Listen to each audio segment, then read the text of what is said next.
Homestead, and this is Field Trip. We're here today at the Hog Island Oyster Company, which is the only place in California with a commercial shellfish hatchery. What's that about? I don't know, but we're gonna find out. I'm so excited. Here we go.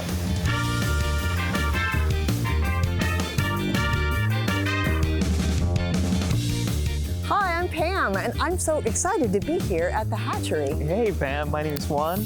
I manage the hatchery for Hog Island Oyster Company. Nice to meet you. Now, can you tell me something about a hatchery? Because when I think of hatchery, I think of chickens and salmon, and what does it mean for an oyster? Yeah, so we have adult broodstock oysters. They're about that big, and we breed them here in the hatchery to produce oyster larvae. That oyster larva will eventually set, and we produce oyster seed for nurseries. And the purpose of the hatchery is to produce one oyster single set on a piece of shell to be put out on a plate in a market. Wow, that's so cool. I can't wait to see what's going on here. Let's go. Cool. Hey, I just stepped in here. Okay.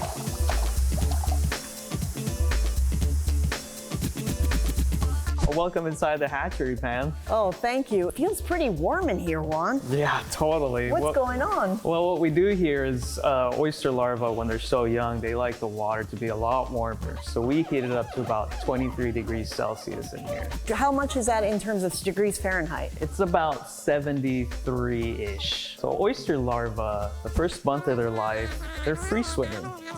Wow, free swimming, which is so unusual because if you think of an adult oyster, they are not free swimming. Yeah, right? Yeah, so the first month of their life, when they're born, they're actually swimming around. So we keep them in tanks like you see on that wall over there. And they go through different growth phases. They actually start looking like letter Ds. They're flat on one side, round on one side. Eventually, they develop a little black spot, and that little black spot is an indicator telling us that they're about ready to set on something. And they'll have a foot, and they'll be walking around with their foot looking for a place to set. So in the wild, they'll be in the water column, and they'll set on piers, on rocks. Anything solid. Now, we can't really put a big reef on someone's plate in a restaurant for them to chisel out and eat. So the purpose of the hatchery is to produce one single oyster to set on one grain of sand that we crush here so that we can get single set oysters. Wow. And if I look into these buckets, Juan, it looks, I mean, how would you ever count these?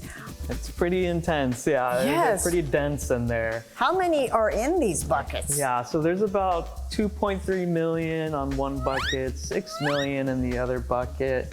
And we basically just use math to count these. We have Sharpie markings that say there's 15 liters of water in here. So you know how much water is in there. Yeah. So you grab a little pipetter and you take a 1 ml sample out of there. Out of that 1 ml sample. That's 20 drops, everybody, too. Yeah. 20 drops, yeah, it's pretty small. Pretty small. You take that over to the microscope and then count how many oysters are in 1 ml of this 15-liter sample. Once you get that, you can multiply it out and figure out your total number in that bucket. That's great, because I can't imagine with all these guys moving around how you would ever count that many. Pretty hard. Yeah, it's pretty hard, so that's cool. Yeah. So yeah, once they're getting to that kind of later stage of their free swimming life, we'll harvest them. We use screens like this to kind of screen them out so that we get a certain size. Oh. Because once they get bigger and bigger, the size will get bigger and bigger. And once they reach a certain size, that's when they're gonna be ready to set on something. Juan, you're saying this is a screen? Yeah, you can barely see that stuff, right? I know. Can I lift this? Yeah, you can lift this. The number is actually on the bottom there. 100? 100. What does that mean? So that means 100 microns. 0.1 of a millimeter. Wow. So really, really tiny animals. So tiny. Totally. We put so them the into teenier ones would go through. Yeah, exactly. And then this, you'd be like, oh, they're bigger, so we're going to keep these guys. Okay, I got so it. we can separate them by size, make sure they're all kind of growing within the same uniform size so that they're all healthy and not out competing each other. Field Trip Trivia. How small is a micrometer, also known as a micron? Is it 1/10 of a meter, 1/1000th of a meter, or C, 1/1,000,000th of a meter?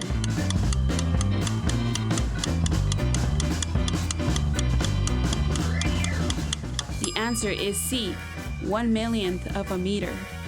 How small is a micron really? The diameter of a human hair is about 40 microns. A human blood cell is 7 microns. A spider web is 3 microns. A bacterium is 1 micron. And a virus is 100 nanometers, or 0.1 microns. That's really small. So when we harvest the oysters that are ready to set, and we put them in the system with that sand. Can I just ask you again, or just Yeah. remind me, setting means you're setting on one single grain of sand Correct. if you're an oyster. They're actually like, take that foot of theirs, and they'll wrap it around, they'll feel it. And that's if they it. don't like it, they'll toss it aside and they'll go to the next one. And then once they're 1 millimeter in size, that's when we pack them up and ship them over to the nursery. They'll be introduced to unfiltered water, Humboldt Bay at that point. Where there's more nutrients, where the nutrients are. Yeah. But at this point, are you feeding them? Yes. Okay. Yeah, I'm constantly feeding them and giving them new water and everything. So what's happening here, they're inside this container, right? In that container, there's a screen on the bottom. Okay. That screen is a specific size so that nothing falls through, right? But what's happening is water is coming in from the bottom. Sure. And all the oysters are in that oyster bed on the bottom. And Yes. then when water goes through, they're eating. And then water will go out through this port Oh. and then out this way. Oh, I see. And there's the water coming Yeah. out. Oh, cool. So that's upwelling. Oh my goodness. Coming from the bottom, upwelling through them, and then out the side. So they need the flow just like they would get in the bay. Totally. They need the movement of water. Yeah, high water exchanges results in healthy growth. That makes sense. It's really humid in here. The smell in here, it smells like I was at a pool. It smells a little bit of chlorine. Yeah, we're in an aquatic environment. In an aquatic environment, bacteria can jump around fairly quickly. So we got to make sure that our oysters have clean tanks, that there isn't any heavy bacteria buildup. That makes sense, because if there was, I mean, this many, 6 million could be wiped out potentially anyway. Pretty easily with how Wow. small they are. Yeah, and all the water that we pump out of Humboldt Bay gets filtered down and UV sterilized, which means also that we're stripping all the food that Humboldt Bay has available to them. Yes. So we have to make our own food here. Make your own food. Yeah, Can you show totally. me that? I can, yeah. Okay, cool.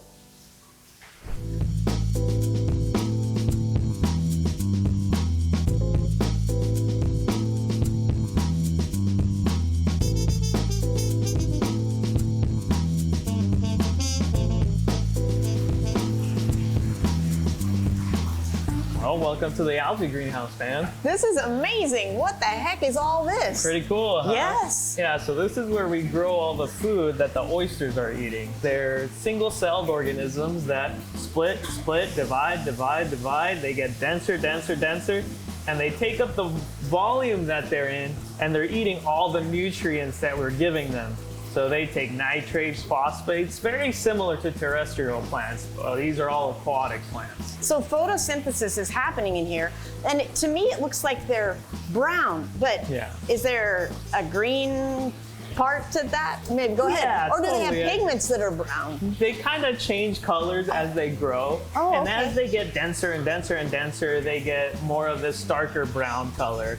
We have some Oh. green, some yellow, but as they grow, they kind of all end up this color. I see. So we have an algae lab where we start in little small 250 ml flasks. Once those get dense, we'll use that mother culture to start a daughter culture, which is a 1 liter flask. So we'll use a little bit of that water, pour it into a little clean seawater flask with nutrients in there. That'll grow. Once that grows, we'll start a big carboy 15-liter jug. And once that's dense enough, we'll bring it over to the greenhouse and start one of these algae bags. These bags, they're constantly harvesting. Oh, they're harvesting the algae. Yeah. Oh, the little algae And that then- are coming down. Sure. Yeah, and we're constantly putting in new water. So there's always water exchanges going on. This water then comes down into this tank. Oh. Yeah. Now in this tank, Oh my gosh. each of this rack has these little pH probes where the water goes, and the pH of that algae is being read.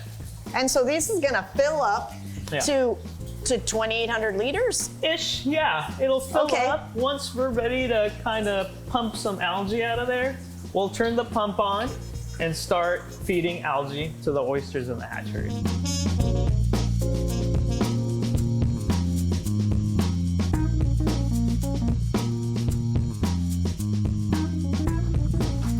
All right, Pam. Well, that's it for the hatchery. This is Lucas. He'll take you over to the nursery. Thanks so much, Juan. I had a great time. No problem. Nice to meet you, Nice Lucas. to meet you. Bye. See you. We're gonna go take a look at the nursery, which is where we grow oysters from 2 to 24 millimeter. Whenever you get near a large body of water like Humboldt Bay, you should come prepared with a personal flotation device. So I'm gonna put one on right now.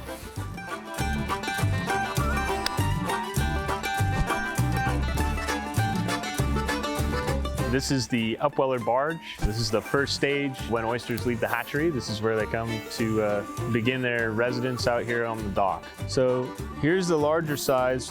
These are about ready to transfer. This is about a 4 millimeter. Lucas, these are big compared to the other ones. A little bit bigger. You can actually see what an oyster looks like. I mean, this one is beyond a 4 millimeter at this point, but they start to get these stripes on them. Oh, neat. And that's them interpreting their food. They'll actually eat phytoplankton, and the colors that you see in the striping is whatever plankton they're eating kind Oh of my goodness. translates to that color. So there's actually live animals in this, like in that little section there. Yep. And is that the thing they use to stick onto stuff? Yeah. So you can The you can look umbo? the umbo. Yeah. Umbo. You can look at the point of this and see the very start of the seed, and then as it grows out, it's almost like the rings of a tree. When we want to know how many oysters are in each silo, we like to get an average count of the per milliliter count. So we're going to take this graduated cylinder, we're going to measure out 10 milliliters Yes. 3 times, and then we're going to count each pile of oysters. We're going to get our average, and then we're going to times that by the total amount of liters that we have in the silo. Okay. You're going to take some oysters. Yes. You're going to put it in this graduated cylinder just Okay. like that. Yes. Until you reach about 10 milliliters. Okay. And 10 milliliters of oysters. Wow. Perfect. Oh, yes. You serious? Okay, Good good. enough. Now what should I do? Pour it? So now you're gonna take this and you're going to Get rid of the water. get rid of the water, Okay. and then that will dump out onto the Sweet. Okay. counting. I think I cutting board understand there. now. Yep. All right, perfect. All right, pour this in there. We only have the best equipment here. Yes, absolutely. Hey, if it works, that's It does what work. matters. It does work. Okay. Oysters. Not hurting if I'm dropping them? No, they're Okay, fine. cool. That shell protects them from a lot of that, Okay, sweet. especially as they get bigger, which Yes. they are doing. Let's call that good. And Yeah. I'll make the water come out and dump them. Oh, I just discovered something. Should probably do it when there's more water in it. Yep. Okay, cool. If you need to get more out, you can put Oh a yeah, little sure, water of course I can. Of course I can. Thank you for There you go. logic. Okay, oh, stay here. Stay here. Okay. So it's a. Oh yeah. Drain, and then so there's just a So little you bit can of water. kind of get them to. I got it. Yeah, there you go. There we go. Perfect. Okay. Okay, sweet. And again, one more time. One more time. Okay. Oh man. Does it matter if I pour water on them? No. Okay, good. Fine. Cool. I just did that. I just rinsed them. So Awesome. That's why they're dry right Oh, now. very nice. Okay. Here you go, guys. Now I kind of get why you put more water in there too. Yeah. Yeah. If you turn it over a couple times, you can start to see them. Yep, there you go. Oh, I got it. I totally get. Oh, I get it. Yeah. When all of them. Oh, which I There sorted. you go. Yeah. Oh, Looks I like you got did it. Okay, cool. So I now have 3 piles. Yes. All right. Now you count how many is in each pile. And Okay, so here goes. 1, 2. 3, 4, 5, 6.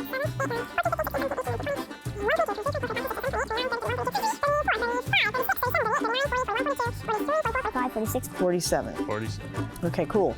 So each of these piles has 10 milliliters of oysters, but there isn't the same number in each pile. This one had 47 oysters, this one had 52, and this one had 58. So we need to find out what the average is. And then we'll times it by the total amount of liters in this silo, which is 4.7. This is a job for Number Woman.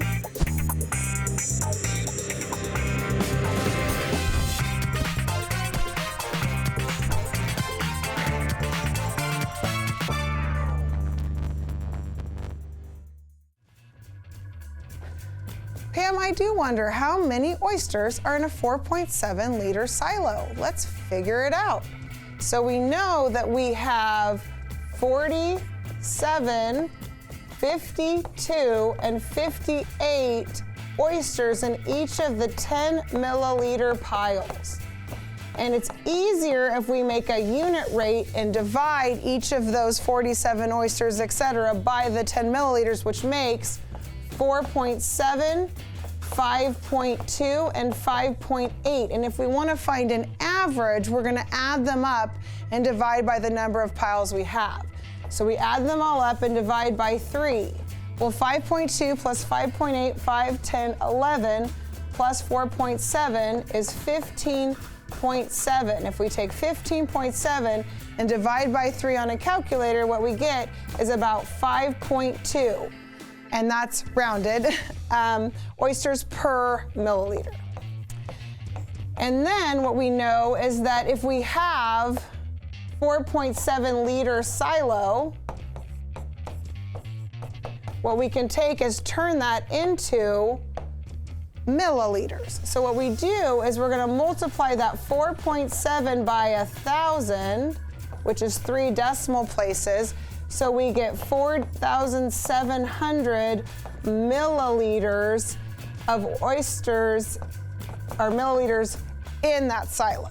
But we want to find out how many oysters are in the silo instead. So all we need to do is just to convert that. So we take our 5.2 oysters per milliliter unit rate times 4,700 milliliters, and then the milliliters cancel, and we get about 24,440 oysters in a silo. Wow, that's a lot of oysters, and back to you, Pam. Thanks, Number Woman. These are Flupsy bins, what we're walking by right now. Flupsy bins. So if the Upweller silo was square and larger, that's what you're looking at here. So Oh, they sure. have screen on the bottom. These are upside down, so normally Yes. they sit right side up. It looks like some things grow on it, too. That's good old-fashioned fouling, they call it. Oh, and which needs to be hosed off. pressure or washed. Pressure Yeah, washed we'll pressure off. wash this off. Sure. It makes it so it doesn't work as well. the Basically, holes. yeah, we'll clog the screen, and so water will get through a lot slower, and the oysters won't get as much food. So Right. yeah, we It's probably constant for you guys. constant There cycling. are so many different organisms in this bay. Yes. You're watching the screening or grading process. They actually take one of those bins of oysters, they put it in a cart you can see over there. That cart slides into this bin dumper. They pick that up, and then the bin dumper actually has a gate on it that you can control the flow of oysters dropping onto this shaker sorter. Oh, cool. So I noticed there's some coming off on the right and some on the left. So those are different sizes? Yes. Let's take a little trip to the end of the Flupsy. All right, sounds good. So there you Oh, go. It's my. about the biggest size we grow. So this is and Wow, you can grab those some of are those large, if you want. sure. Oh, Watch your sweet. fingers; they're a little sharp. Okay, they're a little sharp, but Part of what we're doing with the screening and the rinsing, you'll get this shell. It gets It real peels thin on the off? outside, so it will like actually Oh, peel yeah. off. The Wow. more we do that, the rounder and thicker the oyster will be. So Oh. that screening process, and when we pull these bins up and rinse them, that's all part It's of keeping these bouncing them things around. uniform and healthy. And so Nice. it's the actual Wow. nurture as opposed to nature. If you want to come down here, I would like to. Thank you. Yep, you're good there. Okay, Just step on back. step and then, on back. I can stay here. Just press up. Cool. Oh my gosh. Wow. You can see all the, all right, go ahead and stop. Okay. If you wanted to, you Yes. can rinse. Oh, I'd love to rinse. So I would just put this thing over your shoulder like Okay, that. should I put this over here, maybe? Yeah. Okay. All right. Over my shoulder. Got it. Okay. Holy mackerel. This is cool. Yeah. And then, Windy. And then so you can open the flow up just open the flow. like that. Oh my All right, and then goodness. keep a hold of that thing because you know. Wow. There you go. That's so cool. Oh my God. We got air in the wine.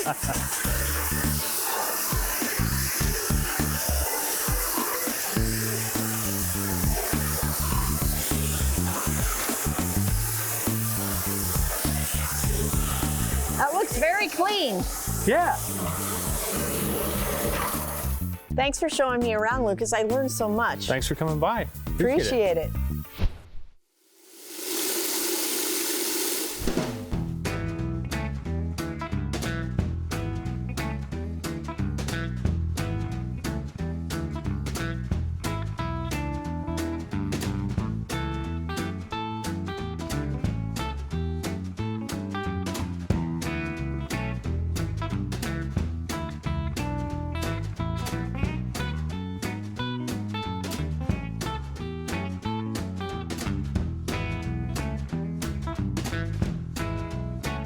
Oh my gosh, everything is out of the water. Don't oysters need water to live? Yeah, they do. We probably grow on the highest area that anyone does in Humboldt Bay. So this is a really high area to grow oysters. We have about a 3-foot tide right now, and that's coming up to, I believe it's a 7.8 this afternoon. That's pretty high. So it will come in pretty quick. And so we might see, within the hour, we might see the water hit the bottom of the baskets here. We live in an area where there are a couple of tides a day. And what that means is the moon's gravity controls the water as it comes in and goes out. It comes in through the bay's entrance, and then it fills the bay, and then it goes out through the same entrance and it goes down. And so that happens twice a day. So we get a high and a low and a high and a low. They're not exactly the same height, but that's how it works. And it's all because the Earth is rotating, going round and round, and the moon's gravity is pulling on the water. It's pulling on the land too, but it pulls harder on the water because the water is more able to move than the land.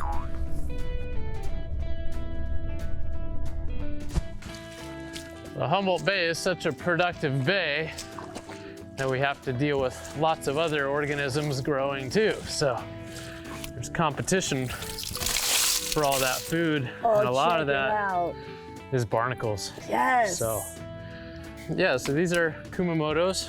So I believe that these were stocked around that 600 oysters per basket. Just be careful, they're really sharp edges. Oh yeah, okay. But they've grown quite a bit, so. Oh yes. Look at the barnacle on this guy. Yeah, so these had been in our nursery for about 2 years, so. Oh, okay, so that makes sense. A little longer than we would have liked them to be in a flupsy. Sure. So what you're telling me here also is this is a giant experiment, and you guys are working to figure out what is the most ideal thing. Right, this is all new for us. So we thought that we would get less growth with them having less water time. Sure. But now we're seeing that they're still growing really fast. So there's a lot of food availability That's up here. very good. Algae. So that was like the original size that we planted. Oh, It was sure. about that. You can see the growth rings. Yes. And then this summer, they really shot and grew a lot. So you can see that there. That was the size when we planted it. Yes. Field Trip Trivia. What is the largest oyster ever recorded in the Guinness Book of World Records? Is it A, 10.3 centimeters, B, 35.5 centimeters, or C, 82.1 centimeters? The answer is B, 35.5 centimeters.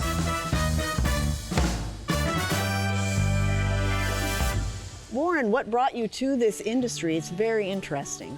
I came up to this area to go to Humboldt State University and study fisheries. I ended up just applying off of our college job site to an oyster farm. I had no idea what I was getting into. Became a whitewater rafting guide. So I changed my major from fisheries to recreation. Then I got a real job at an electric supply warehouse, which I hated. So I came back to oysters, which Ted Kuiper had sold his business to Taylor Shellfish. So I worked for Taylor Shellfish, which is just a couple docks down, for quite a while actually. And then I came over to Hog when they brought their Flupsy up here, their nursery. So from there, I ended up trying commercial fishing for a little bit. I went crabbing, did a little bit of long lining, and when COVID hit, that wasn't really working out. So I came back to the oyster industry again, worked for Taylor Shellfish again. And then I got offered the farm manager position here, and now I'm back at Hog. So Wow. I've bounced around quite a bit. What a diverse background. yeah. But that's so cool. Isn't that how life goes? It's a journey and you just don't know. And then things open up that you never expected. Yeah, so I tried a few different things, but ended up, and it's interesting because I never would have thought I would have been an oyster farmer. I never would have thought I would be a science teacher, to Yeah. be honest with you. So it's pretty cool how we change and things, we get different opportunities and it's wonderful. Yeah, I think that's the way it goes for a lot of people. So I do too. Yeah. Well, this was really fascinating. Thank you so much. Yeah. Really appreciate your time. yeah, and glad we could show you what we do out energy. here. Yeah, So. thanks again. Yeah, you're welcome. All right, cool.